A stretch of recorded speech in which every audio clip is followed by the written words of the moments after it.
Alors, dans cette vidéo, nous allons montrer comment résoudre une équation de degré 3. Donc, résoudre x au cube plus x moins 2 égale 0. Donc, tout d'abord, pour toute équation, on regarde d'abord s'il n'y a pas des racines évidentes. Donc, on cherche avec 1, avec moins 1, 2, moins 2. Et après, sinon, on calcule le delta si c'est au carré. Mais si c'est au cube, mieux vaut trouver donc une racine évidente. Et généralement, il y en a une si on nous le demande. Donc, ici, on remarque que 1 est racine évidente. Puisque 1 plus 1 moins 2, ça fait 2 moins 2, ça fait 0. Donc, si 1 est racine évidente, 1 est racine donc, de cette équation. Donc, c'est-à-dire que cette équation, elle est factorisable par x moins 1, par x moins 1. C'est-à-dire, on a x moins 1 qui divise x au cube plus x moins 2, et ça doit faire 0. Donc, on va faire une division euclidienne pour trouver x moins 1 fois combien égale x au cube plus x moins 2. Donc, x au cube plus x moins 2 divisé par x moins 1. Donc, tout d'abord, on va multiplier ça par x au carré. Donc là, on soustrait. On a x au carré multiplié par x, donc ça fait x au cube. Et x au carré multiplié par moins 1, donc ça fait moins x carré. Donc là, on soustrait x au cube moins x au cube, ça fait 0. Ici, on a moins, donc on a x carré. Ici, on a x moins rien, donc plus x. Et moins 2, donc moins 2. Ensuite, on va chercher à éliminer le x au carré. Donc on va multiplier par x. Donc plus x ici, donc moins x fois x, x carré. Et donc x fois moins 1, moins x. Donc ça fait x carré moins x carré, ça fait rien.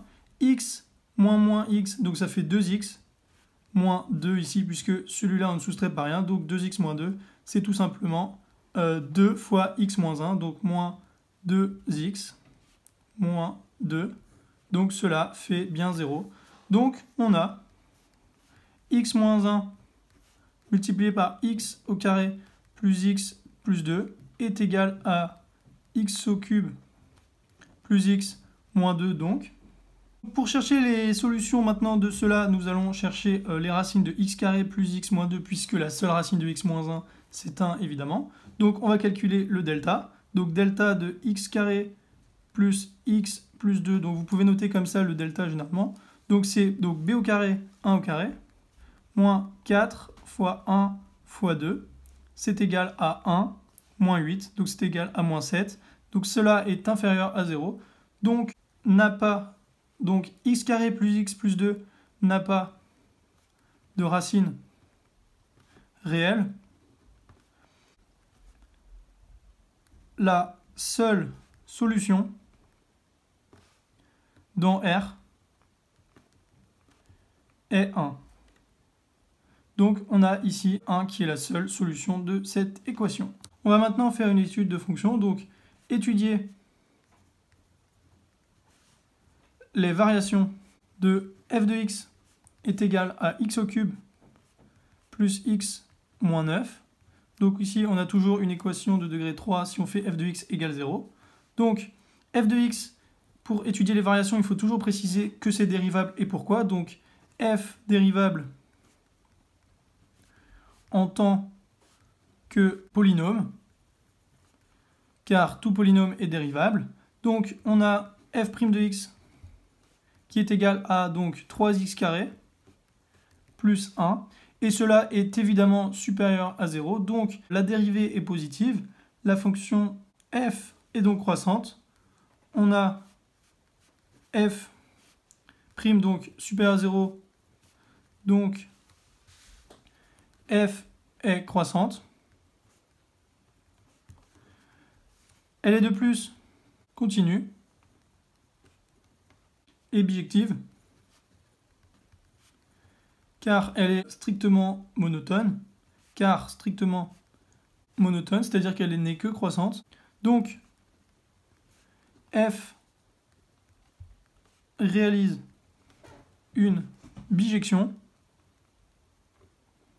de R sur R, puisque la limite de x cube plus x moins 9, quand x tend vers plus l'infini, c'est égal à plus l'infini, évidemment.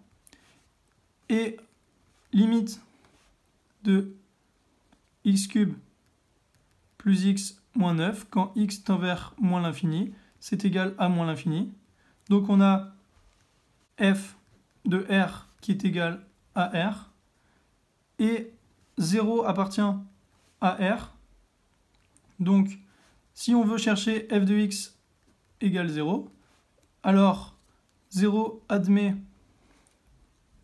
un antécédent unique, c'est-à-dire f de x égale 0 n'a qu'une solution alpha. Donc, en déduire de cela, troisième question, en déduire que l'équation x³ plus x moins 9 égale 0 n'a qu'une seule racine réelle, notée alpha,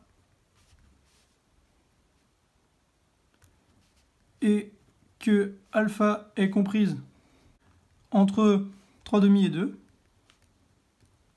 Donc on a f de 3/2 qui est égal à, donc 3/2 au cube, ça fait 3 au cube 27 et 2 au cube 8, donc 27 sur 8, plus 3/2, donc plus 3/2, moins 9, cela est égal à, donc on met tout sur 8, donc 27 plus 12, en multipliant 3 fois 4 ici, et moins 72, donc en multipliant 9 par 8 divisé par 8, ou encore 39 moins 72 sur 8, c'est-à-dire moins 33 sur 8, et cela est inférieur à 0.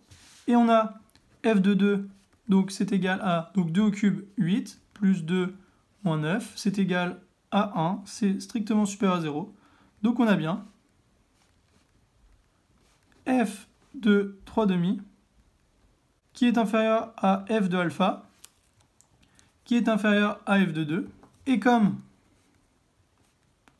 f est croissante, alors l'ordre ne change pas, on a 3/2 qui est inférieur à alpha, qui est inférieur à 2.